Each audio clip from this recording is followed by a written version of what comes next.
Дәулеті тасыған бай ертеде бүкіл бір ауылды асырап отырады. Ауыл адамдары малын бағады, егінін салады, бау-бақшасына қарайды, саудасын жүргізеді. Ауыл адамдарының балалары медреседе оқиды. Сабақта діни дәрістермен бірге оқушыларға кәдімгі пәндер оқытылады. Балалар ана тілінен басқа бірнеше тілді меңгерсе, болашақта мына ауылды үлкен шаһарға айналдырамын, шетелден қонақтар шақырамыз, біздің ауыл қай ауылдан кем түспеуі керек деп бай байлам жасайды. Өйткені байдың өзінің көзі ашық, көкірегі ояу адам болатын. Қыздарын, туыстарының балаларын өзі жетектеп шаһарға апарып оқытты. Тұрмысқа беріп, олардың алды жиен немерелерінің өзі ел басқаратын дәрежеге жетті. Жалғыз ұлын да оқытты. Хат таниды, төте жазудың қилы-қилысын оқиды. Бірақ жұмысқа дегенде мойны жар бермей, ата-анасын уайымға салғаны. Ауылды көркейтемін, жастарға жұмыс тауып беремін, кірпіш құйып, ішіне от жағатын жаңа түрдегі үйлер саламын, жол саламын, керуеншілер ары-бері өткенде тоқтап, аяқ суытатын үйлер тұрғызамын, түскен қаражатты ауылға жұмсаймын, біздің ауылда кедей атымен болмауы керек, медреседен білім алған жастар өсуі керек, мал басын асылдандырамын, ұлттық салт дәстүрді дамытамын, қариялар үшін бас қосатын ерекше үй дайындаймын деп жүргенде, уақыттың қалай өткенін байқамай қалғанын шашына ақ түскенде білген. Ойға алған жоспарын іске асырып, халықтың алғысын, батасын алғанымен, ұлы бір нәрсе үйренер емес, ештеңеге қызықпайды, алаңсыз. Жалғыз ұл, үйдің кенжесі деп, тым еркелетіп жібергенін енді түсінгендей. Жасы болса келіп қалған. Мына байлықты, басқаруды мирас етіп қалдыратын бала селт етер емес. Әйеліне ренжіп, осы сен, ойбай, балаға тиіспе, сенің жалғыз тұяғың, мұрагерің дегенде еңбек етуді, барды бағалауды үйретпегенсің десе, әйелі, ер азамат сіз емессіз бе, ұлға әкенің тәрбиесі қажет, жұмыстан бір қолың тимеді деп өзіне дүрсе қояды. Сен емес пе, отағасы, кенжеміз еркін өссін, анау күйеу балаларыңды жұмса деп, не ұйқыдан тұрғызбадың? Кір қожақ балаларға жолама деп, не балалармен ойнауға жібермедің? Енді мынаған не айтасың? Ұлына сөз түсіндіре алмай әлекке түсті. Мына бала аузын ашып жүргенде, ертең маған бір нәрсе болса, қолыңдағы байлықты қиналмай бере салайын деп тұр ғой. Менің мұрагерім екенін, мына ауыл түгел соның меншігіне өтетінін қалай түсіндірсем екен? Сонымен әйелімен ақылдасып, баласын жұмсап, еңбектің қадірін білдіргісі келді. Неден бастасақ, бұл балаға ата-анасының ойластырып, жұмсап отырғанын сездірмеу керек. Екеуі ертелі кеш отырып, неше түрлі әдістерді келтіреді, бірақ біреуі де көңілдерінен шықпайды. Сұраққа жауап таппай айлар өтіп кетті. Әкесінің іштей қиналып, ас батпай қалғанымен жұмысы жоқ, бала ас ішіп, ұйқыны қандырып, одан қалса жүйрік атына мініп, ауылды бір айналып келеді де, айқайлап жалшыға тізгінді ұстата салады. Ұлының бейқамдығы анасын да мазалай бастайды. Уақыт өткен сайын байдың басы ауырады, қан қысымы көтеріледі. Кейде орнынан тұра алмай қалатын күндері болады. Баласын ертіп, емшіге барып келіп жүргенде, әке, сырқаттан айыққанша ісіңізді мен басқара тұрайын демейді. Сізде қызық екенсіз, әке?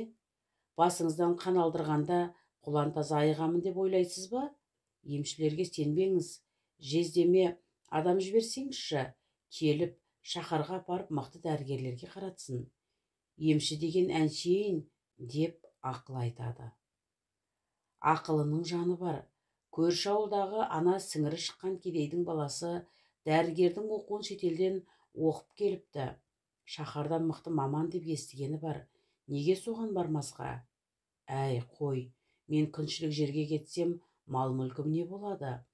Ауыл адамдары мені науқас, енді бізді басқара алмайды деп, өсек таратып жіберер деп, емшіден ем-дом алып үйіне келеді. Өздері баласын иландыратын ешқандай айла таппады. Бұрыннан құлағына құйып жүрген ұсыныстарын қайталап айтып көрмек. Балам, қойшылар жайлауға көшеді. Отарларға барып, қойларды сана. Қойшы да пенде, қателесуі мүмкін. Аурушаң қойларды айдамасаң, жол көтере алмайды. Оларды ауылда алып қаламыз деп көкке шыққалы отырған 10 шақты отбасына жібереді. Қой санағы 2-3 күнге созылады.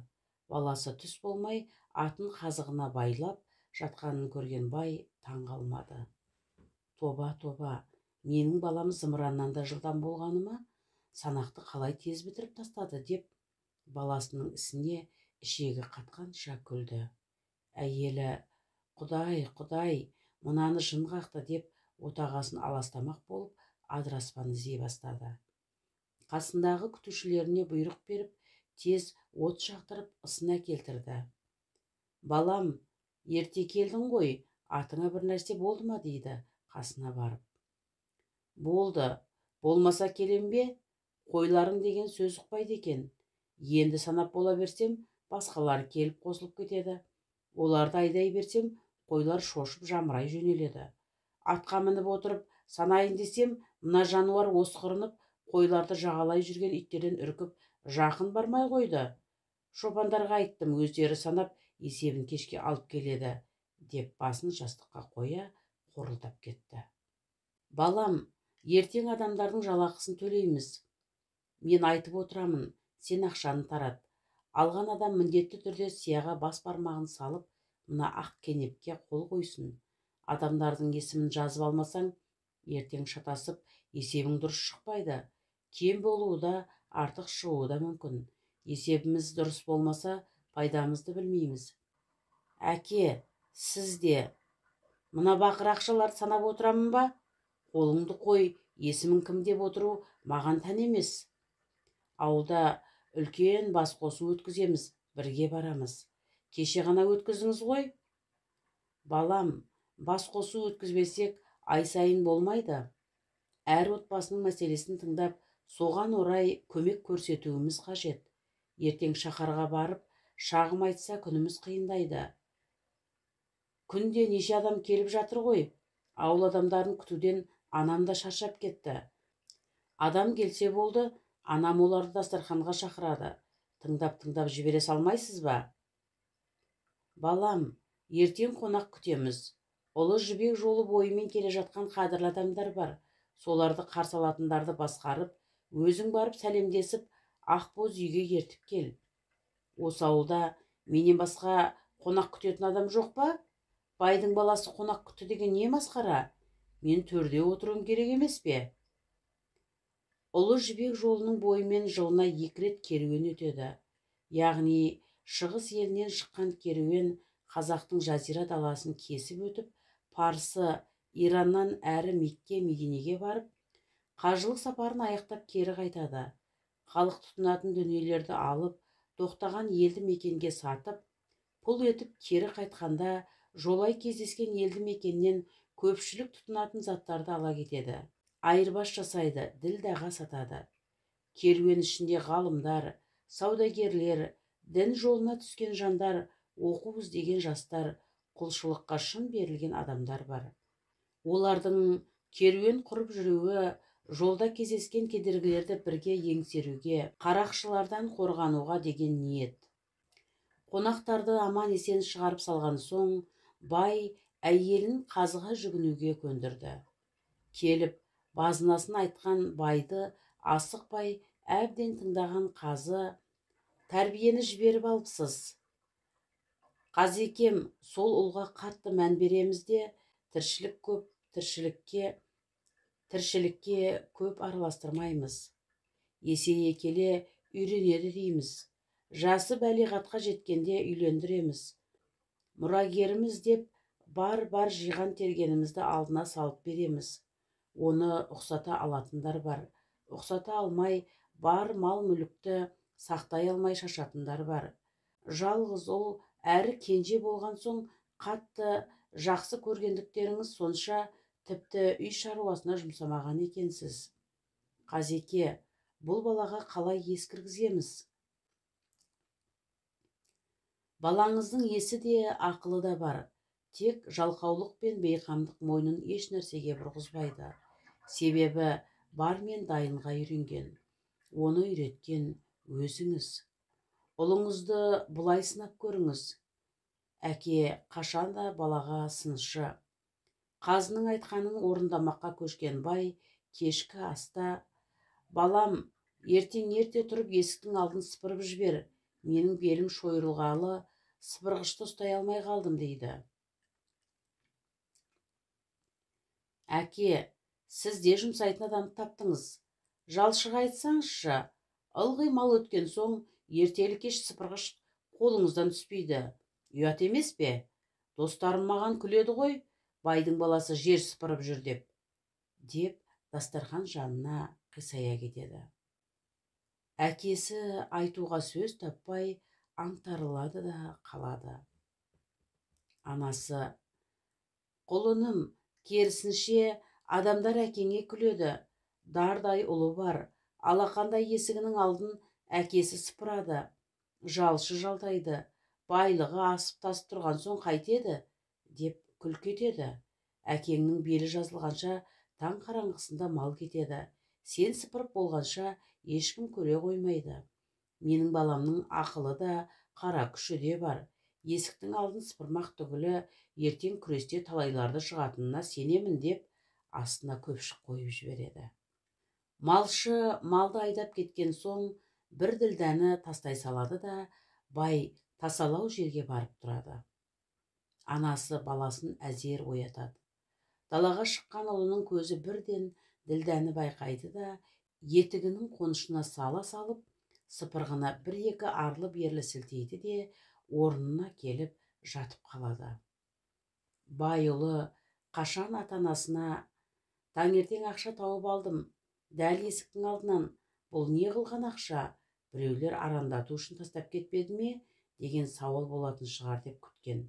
Бір апта өтсе де баласы алтын ділдә туралы жақ ашпайды. Бай қазыға келіп болған жайды баяндайды. Енді сіз есіктен дәл қашығырақ 2 ділдә тастап көріңіз дейді. Бай қазының айтқанын істейді. Бұл күні сыпырғышты алып, бір ізбен көшеге қарай сүйрей жөнеледі.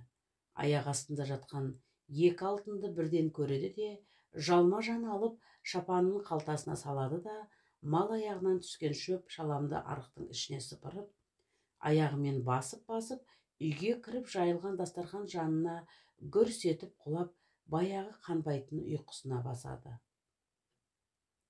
Түскі асқа әрең тұрғызған баласына көз қиығымен қараған бай: балам, саған үй шаруасына араласқан ұнайтын сияқты деп мақтай жөнелгені сол еді. Ойбай, су тасыды, үйдегі заттарды шығар, кім бар деген дауыстар көбейіп кетеді. Бай шапанын жамыла далаға жүгіріп шықты.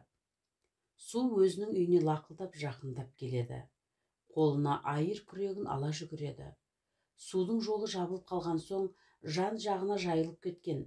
Байеке, әкеліңіз күректі, мен қоқысты аламын деп қасына келген адамдарға күле жауап берді. Өзінің есігінің алдындағы шөпті өзі барып тазалады. Ер азаматтар, балалар келіп көмектесті. Байға өзгенің баласының жаны ашып, шапанын алып, қолына таза су әкеліп құйып, орамал ұсынып жатқанда, өз ұлы зым-зия қасына да келмеді.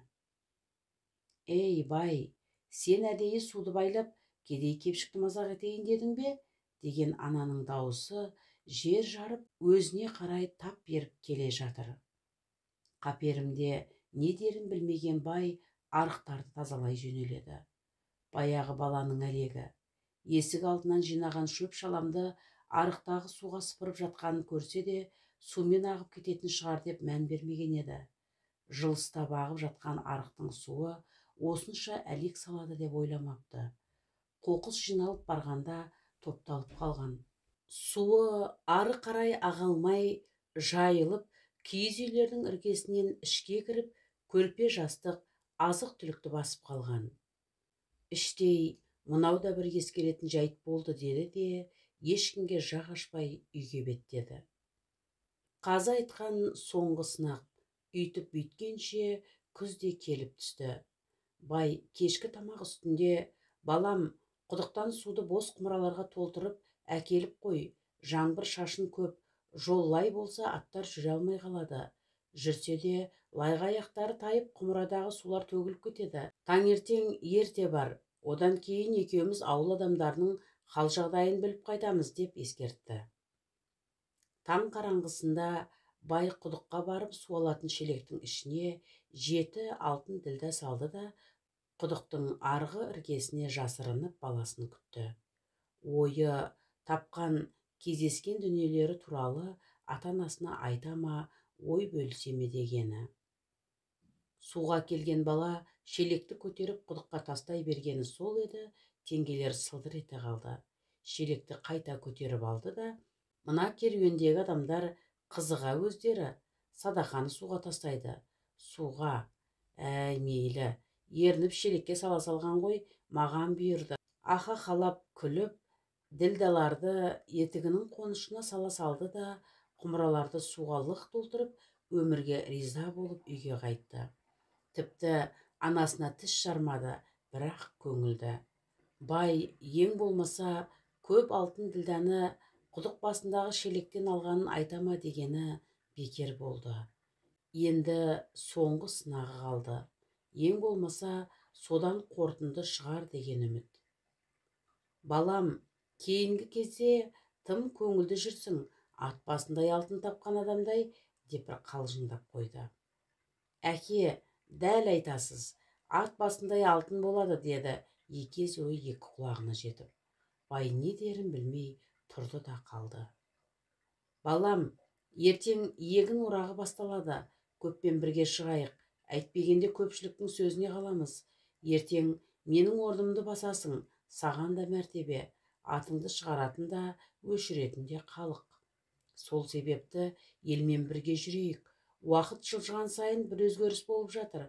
Мен сені орныма қалдырамын дегеніммен, 50 жылда ел жаңа деген, деп әрі қарай сөзін жалғамады. Өйткені ұлы сөзін жақтырмады. Әке, Алладан ғұмыр тілеңіз, сізге өлуге әлі ерте, деп сөзін бөліп жіберді. Ертеңіне бай жоғарыдан шаһарға шақыртылғанын айтып, бүгін егін орағына ұлына бара тұр деп ескертіп, атқа мініп жолаушы жүріп кетті. Әкесі қасында болмаса, ұлы көптің арасына сіңіп кетер дегені. Шаруаларын бітіріп, түс ауа үйге келсе, ұлы өзінен бұрын келсе керек, қорылға басып жатыр. Әйеліне меңзеді. Ұлға не болды дегені.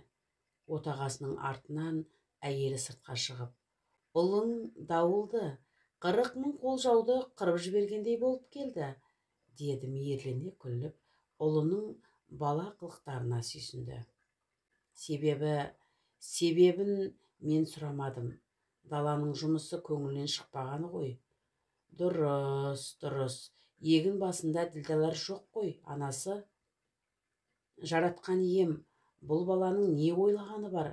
Менің қасықтап жиған тергенім бір сәтке желге ұшып кететінін қалай ойламайды? Мына баланы танымаймыз деп ел шуласа болды, мал мүлкім тәркіленіп, 40 жыл бір ауылға ие болғаным ізім ғайым жоғалып тұрау.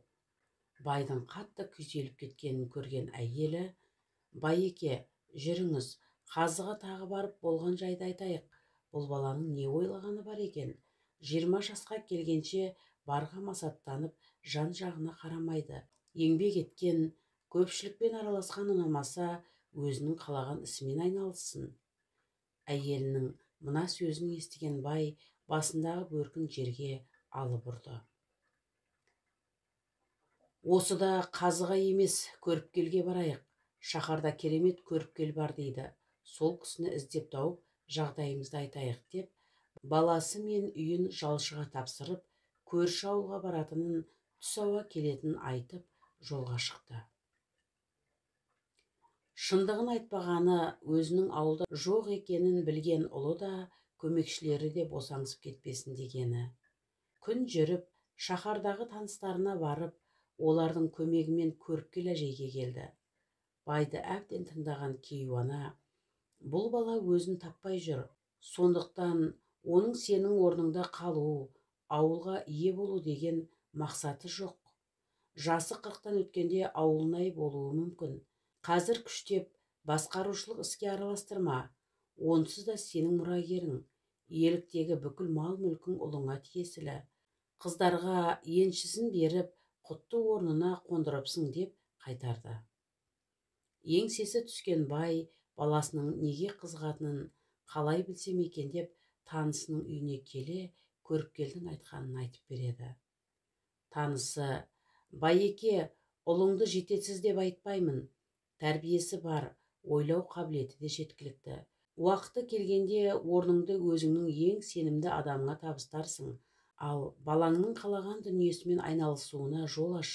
Міне, мұнда біз бармыз, осында бірнеше күнге жібер, өзі сияқты балалармен шаһарда араласын, әңгімелессін деп жанашырлық танытады. Бір апта өткен соң шаһардағы танысының үйіне жеткізіп салды. Алысқа шықпаған бала болған соң, ата-анасы әбден уайымдап, шаһарға күн құрғатпай баратын саудагерлерден ұлының жағдайын біліп тұрды. 10 күн өткен соң, баласын алып кетуге барған байдың жүрегі тоқтап қала жаздады. Сіздің ұлыңыздың тұла бойы тұнған өнер екен. Балалармен саябақтарға барып қыдырды, дүкен аралады. Ұлыңыз сіз берген алтын ділдәлерге аспаптар сатып алыпты. Кеше жастар арасында өткен бір бәйгеге қатысты. Балаларымыз осындай бәйгелерге жиі қатысады. Ауыл басқарады деген ұлының аспаптар сатып алғанын естігенде қаны басына шапты. Танысына ашуға булыққанын сездіргісі келмей, тыңдап отырғанымен, шапанының ұзын жеңі ішіндегі жұдырығын қатты түйгені сытыр-сытыр етіп естіліп жатты. Апырмая, қандай бәйге, ат озып па? Деп сұрай бастады. Байеке, ат бәйгесі емес, өлең айту бәйгесі. Ұлыңыздың даусын ұнатқан шаһарлықтар ду шапалақ ұрып, кеңсе адамдары қолқа салып жатыр дейді, деп танысының әйелі пысықтай түсті. Таң ата шығып кеткен, келіп қалар, сіз жайғаса беріңіз деп дастархан қамына кірісті. Танысы шаһардың дәмін алып келіп ұсынды. Қас қарая ұлы келді. Әкесін құшақтап сәлемдесті. Балам, анаң сағынып отыр, үйге қайтайық, деді өктем үнмен. Әке, кешіріңіз, мен ауылға бармаймын, осы шаһарда қалып ән саламын деп ауылға кете алмайтынын айтып, алған аспаптарын көрсетті. Әй, мына домбыра киіз үйдің қабырғасында ілулі тұр ғой, қолың алғаныңды көрмедім, енді мынау не? Аспаптардың атауын ұлы сүйсіне айтқанымен, оның сөзін естімеді. Ішінен, ауыл адамдары ұлым туралы сұраса, шаһарға барып әнші болып кетті деймін бе? Жалғыз ұлы ісін жалғастыра алмады деп күлетін болды ау деп өз ойымен әлекке түсті. Танысы байдың ұлына ишара білдіріп ән сал деді. Ұлы шырқай бастағанда, бүкіл әлем құлаққа ұрғандай, танадай тыныш болып қалғандай күй кешкен бай әдемі әуенге селт етіп жан жағына қарады. Өз көзіне өзі сенбеді. Ес білгелі, бұл бармаған той қалмаған шығар. Бала кезден құрметті қонақтар қатарында, той томалақтан қадірлі қонағы болып төрде отырды. Әрине, ата-анасының арқасында. Байлық 7 атадан келе жатқан мирас. Сонда талай әнді тыңдап, әншімен танысқан. Қыздарын ұзатқанда шекарадан асып әншілері алдыртқан. Алайда, мына ұлының даусындай дауыс естімепті. Ұлыңыз бүкіл шаһарлықтарды даусымен таңғалдырды. Бізде әлі дәл осылай шырқайтын әнші болмаған. Дауысы керемет болғанымен, оны кәсіби жағынан шыңдау керек. Аспаптарда ойнап үйренуі керек. Ол үшін білім алу керек деп, бір әйел жалмаңдап байға әңгіме айта бастап еді, бай қолын көтерді. Жетер дегені. Көріпкелдің айтқаны осы шығар қалаған ісі. Мен ел басқару ісіне ұлымды мәжбүрлегеніммен, оның жан дүниесі басқа әлемді қалап тұрса амал нешік? Атағы жер жарған Әбу Нәсір әл-Фараби бабамыз да әкесі сияқты мықты әскери қолбасшы емес, ғылымды таңдады. Оның өнерге ықыласы ауған, қыпшағын жанына байлап жүріп ән салған, аспаптың күйін келтіріп күй тартқан ғалым болды. Шығыстың ғұламасына айналды. Зерттемеген саласы қалмаған. Соның жазғандарынан емші де, көріпкел де, қазы мен бақсы да тәлім алып отыр. Біздің ұлымызда Құдай бұйыртса уақыты келгенде басқару тізгінін қолына алады. Жас қой, жастық шақта арманы орындалсын, деді ауылына келген соң жиын өткізген бай көпшілікке ұлы жайлы шешімін кесіп айтты. Бай жалғыз ұлын ізбасар ете алмады, ауылдан алыстатты. Ой, оның ұлы онсыз да көпшіл еместін, өзі бір түрлі кісі киік деген жағымсыз пікірлер айтпасын дегені.